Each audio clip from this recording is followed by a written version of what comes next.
Réveiller spirituellement l'homme de la race noire de la planète Terre tout entière. La puissance spirituelle du Verbe a son siège administratif à Kinshasa, sur l'avenue de la Ferme numéro 3920 dans la commune de Ngaliema.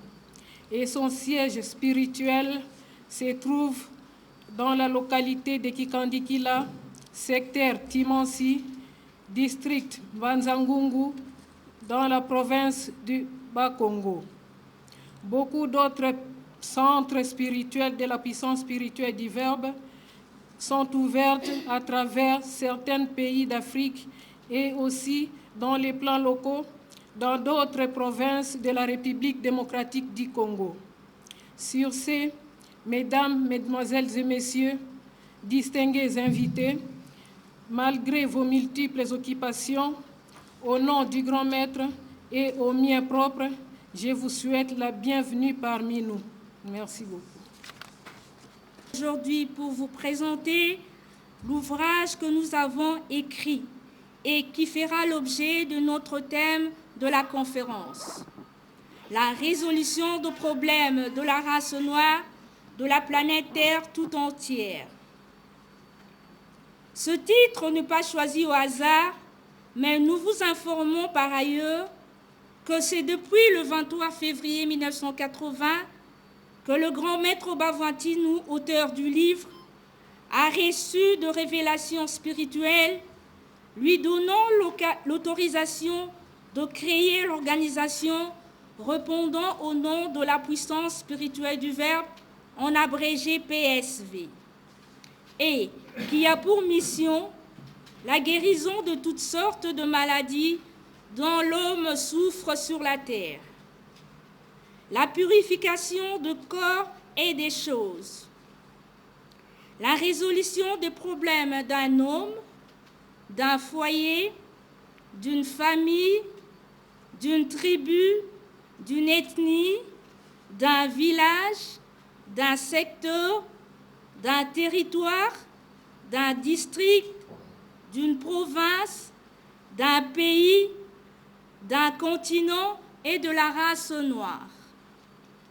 Raison pour laquelle nous sommes dans le devoir de vous démontrer ce qui se passe dans le plan spirituel pour résoudre un problème d'une race, car la nôtre possède de problèmes énormes que personne ne peut imaginer et croire, parce que nous sommes dans la consolation d'autres races de l'univers, où carrément nous sommes ignorants de toute vérité spirituelle.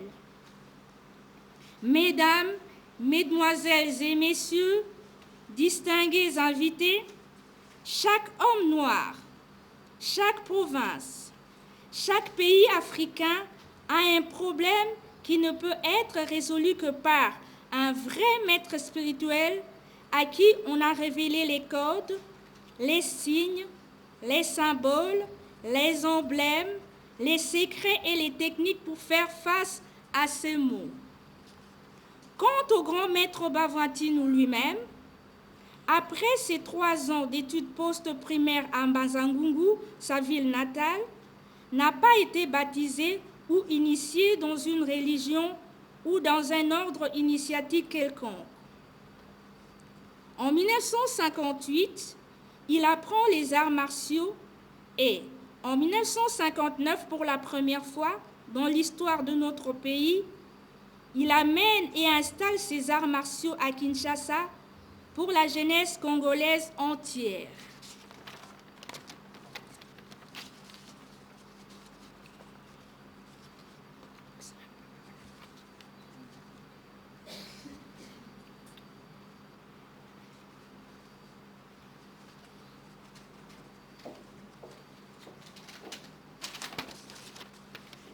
C'était un style qui devint l'homme le plus fort de l'époque jusqu'à atteindre le titre de 12e degré des arts martiaux dans les disciplines confondues. Mesdames, mesdemoiselles et messieurs, distingués invités, nous voilà maintenant prêts à donner la parole au grand maître Bavantinu, auteur de l'ouvrage, le conférencier du jour. Nous vous prions de suivre attentivement ces explications pour poser librement les questions formulées. Je vous remercie. Et il y a des moments, il se pose la question, qu'est-ce que nous avons fait, nous de la race noire, pour avoir cette souffrance? Aujourd'hui, j'ai suivi tout le monde. Tout le monde parle de l'anniversaire, du 50e anniversaire de notre pays, mais il se lamente, il se plaint que tout ne va pas. Alors que moi, j'ai vu ce pays avant l'indépendance. Le plus grand hôpital était ici à Kinshasa ou au Congo. Pour ceux qui ont des jambes cassées, c'est à Inkissi. Pour ceux qui sont les autres, c'était à Kimpese où il y avait un très grand hôpital et les autres à l'université. À l'université, ici, on avait toutes les races. Ils venaient ici. Mais aujourd'hui, on se plaint. Nous nous posons la question, qu'est-ce que nous avons fait de notre indépendance? À la fin de cette conférence, je vous expliquerai ce qui nous manque, nous, les hommes de la race noire, de la planète Terre tout entière. Ce qui nous manque, les Noirs, tous les Noirs qui sont dans les autres continents, dans le continent africain, en République démocratique du Congo, et les Noirs qui sont éparpillés dans les autres continents. Ceci, je termine pour la première page. Merci.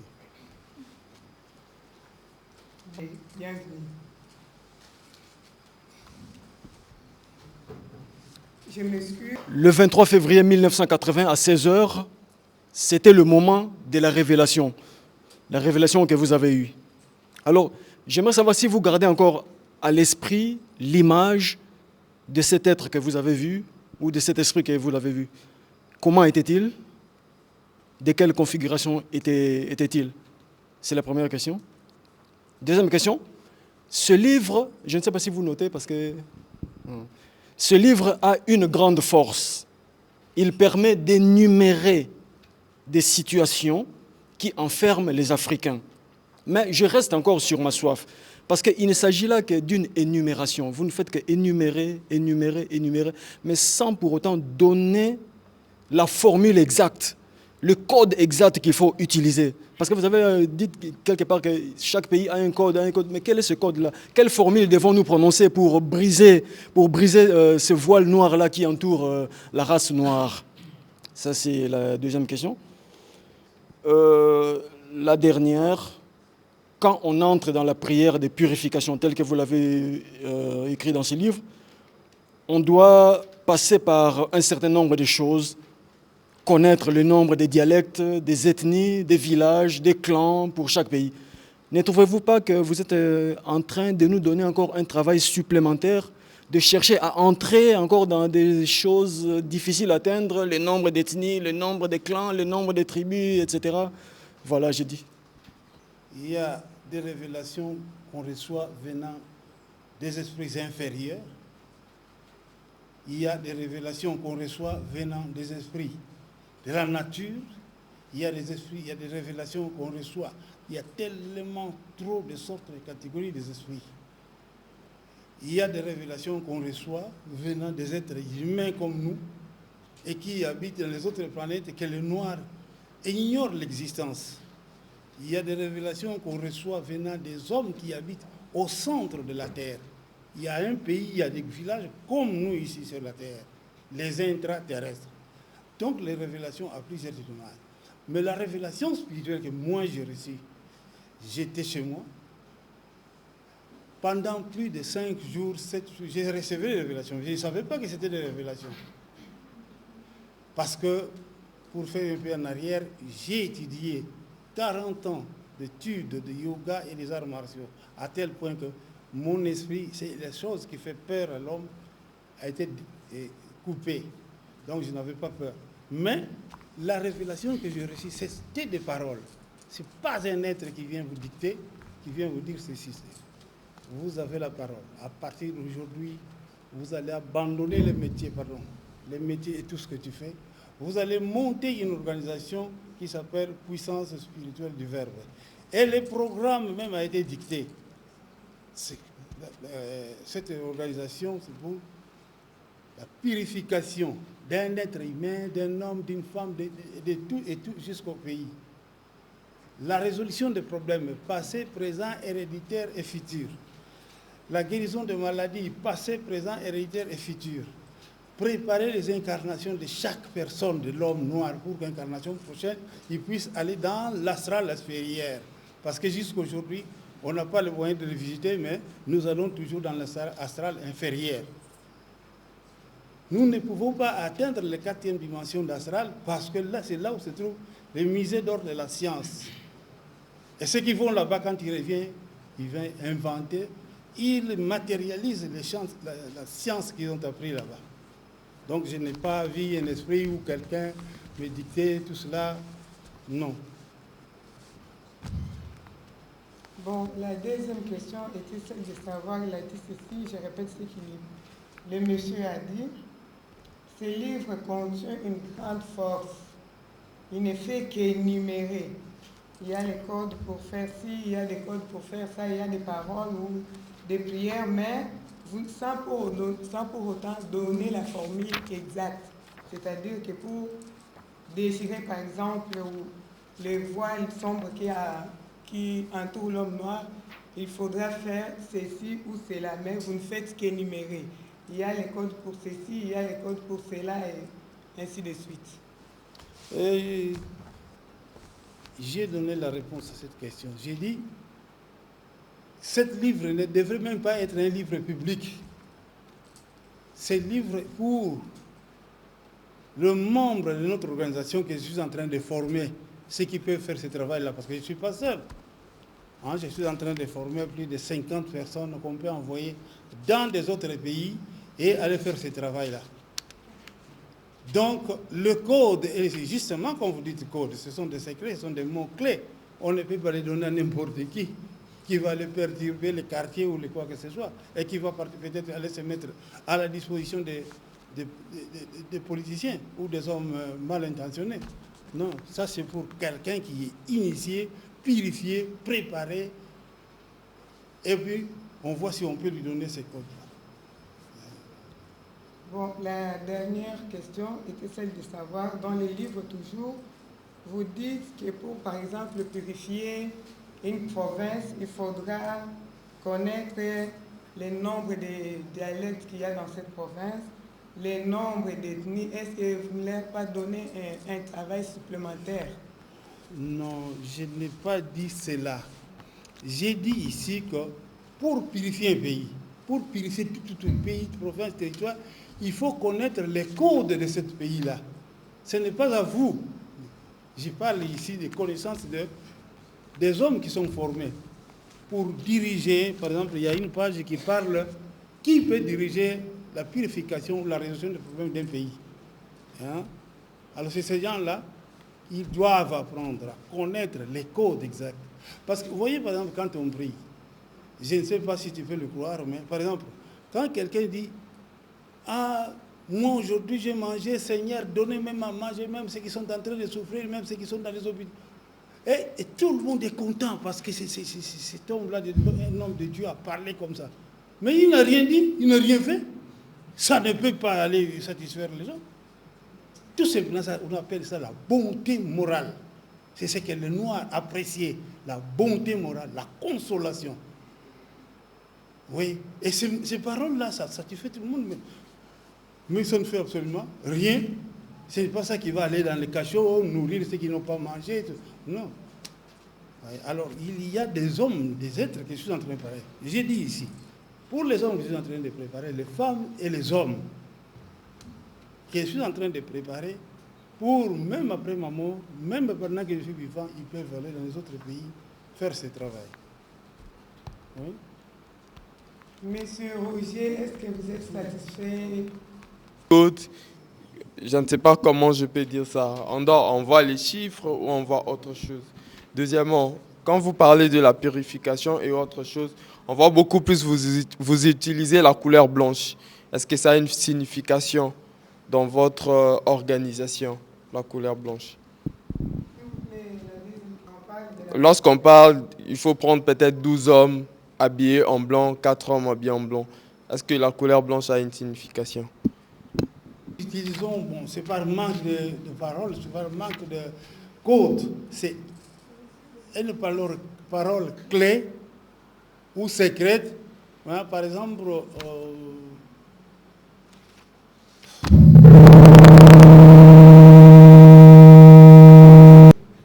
quand nous voyons qu'est-ce que j'ai fait donner comme par exemple, quand on voit dans les films, hein, Ali Baba et les 40 voleurs, tu vois le gars quand il arrive, il ne pousse pas les grosses pierres là, de tonnes dans la main ou bien appeler les gens, non, il prononce une parole. Il prononce une parole et la pierre toute seule se recule et la porte de la grotte est ouverte. Donc, disons, prenons comme nous voulons, mais les codes, c'est-à-dire une parole clé ou une parole secrète ou une parole qui peut provoquer un mouvement ou bien des vibrations. Voilà, c'est ça qu'on appelle le code. Hein? La deuxième question était celle de savoir pourquoi, lorsque vous parlez de la purification d'un pays, par exemple, vous allez prendre des personnes qui vont prononcer des prières et ces personnes doivent être habillées en blanc. Est-ce que la couleur blanche a une signification? Oui, la couleur blanche symbolise la pureté. La pureté, tout simplement. Par exemple, quand on fait ces séances-là, on ne peut pas s'habiller tout en noir, non? Non, là, c'est comme si on évoque des vibrations négatives. Mais quand on veut évoquer des vibrations positives, de préférence, on s'habille en blanc.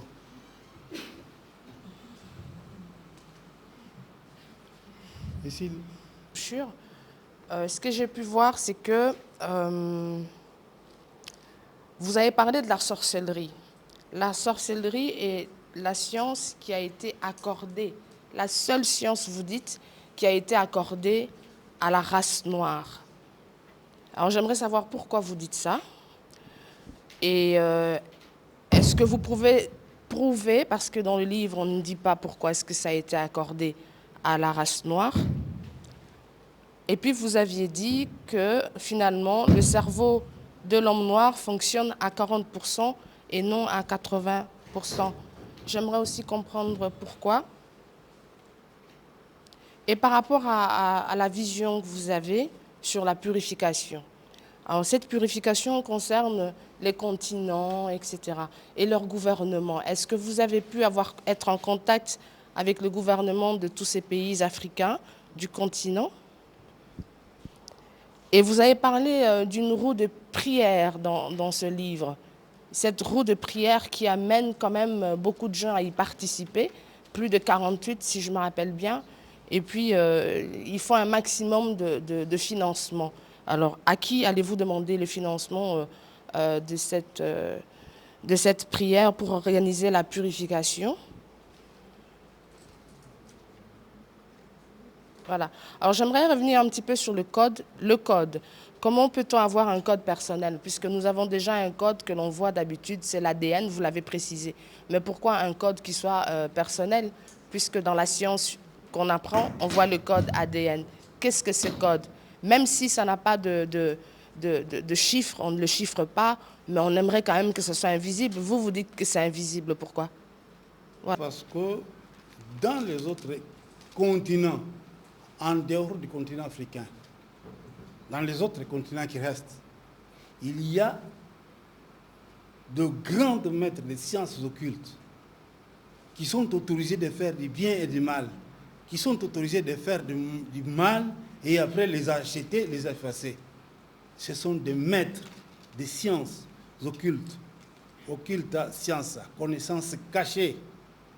Mais chez nous, ici, dans le continent africain, quand vous dites seulement que moi, je suis dans une science occulte, et tout le monde, toute chose, il pense au diable. C'est satanique. Non, il existe la science occulte.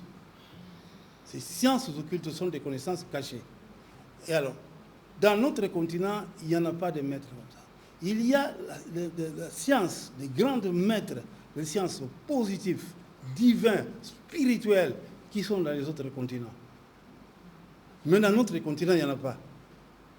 Il n'y en a pas. Ce que nous fabriquons, ils sont loin de ce que je viens d'énumérer. Il n'y en a pas. Des grands maîtres de sciences spirituelles. D'ailleurs, vous n'avez jamais vu un noir qui va fonder une école de sciences occultes? Non. Et là où ils sont adhérés, ils sont même interdits de se réunir entre eux. Ils sont même interdits de former les autres personnes. Donc, il y a la science occulte qui est plus puissante que la sorcellerie. Il y a la science positive, divine, spirituelle, qui sont des maîtres spirituels qui, dans le temps, quand la Terre n'était pas encore trop polluée, qu'on appelait les avatars, qui sont capables de tout faire. Donc, c'est différent. Mais dans la race noire, il n'y a que de grands maîtres de la sorcellerie. Donc, c'est une science négative qui ne peut fonctionner qu'en utilisant le sang d'un être humain, en utilisant un être humain qu'on va tuer, et son esprit, on l'utilise comme un planton. Et nous sommes maîtres que de cette science-là. Hein? Et puis, il y a la deuxième question. Elle voulait savoir pourquoi dans les livres, il est écrit « Le cerveau de l'homme noir fonctionne à 40% et celui d'un blanc à 80%. » Pourquoi cette différence?